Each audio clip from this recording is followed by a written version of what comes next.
Mapagpalang araw po sa ating lahat mga kakalingap. Kung bago ka pa lamang sa aking channel baka pwede paki-subscribe, like, share.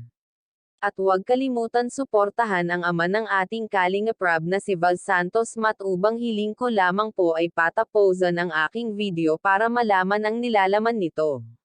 Wow, Carla at Jomar matutuloy kaya ang sinasabi ng lahat na pwede silang dalawa love team bagay sila. Eka nga Carla di na masyado mahiyain dahil lagi na silang nagkikita ng mga K-boys at malapit na sila ni Jomar. Mukhang nanggangamoy love team mga kalingap sana ay sila ang magbalik alandog na naman mga kakalingap sana sila na ang pumalit sa Edrica bagay naman silang dalawa sabi ng karamihan sa mga sponsor po ni Carla pasalamatan natin mga kakalingap dahil may nagbigay na naman ng baunan kay Carla at medyo malaki na ito kaysa sa una na bigay sa kanya kaya laking pasasalamat ni Carla sa mga nagmamahal sa kanya at nagbibigay ng mga kagamitan para sa pagpuputo niya. Ang laki na nga ng pinagbago ng bahay ni Carla mga kakalingap Napinturahan na ito sa labas ng bahay nila talagang inuuna nila Carla ang bahay nila kaysa kung ano paman.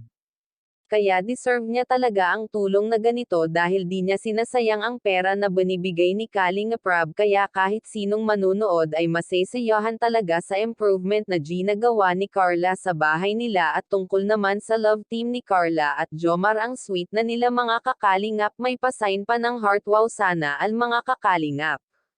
May namumuong love team, sana ay kayo na ang magpatuloy ng kasiyahan na sinayang ng Edrica, kaya sana wag kayo magsawang manood sa Kalingap Rob at sa patuloy na mga Kalingap Boys at sa mga susunod na K&Jills sana marami pang matulungan itong si Kalingap Rob natin dahil maraming nangangailangan ng tulong niya sana po wag rin kayo magsawang manood ng aking video maraming salamat po sa iyong panonood.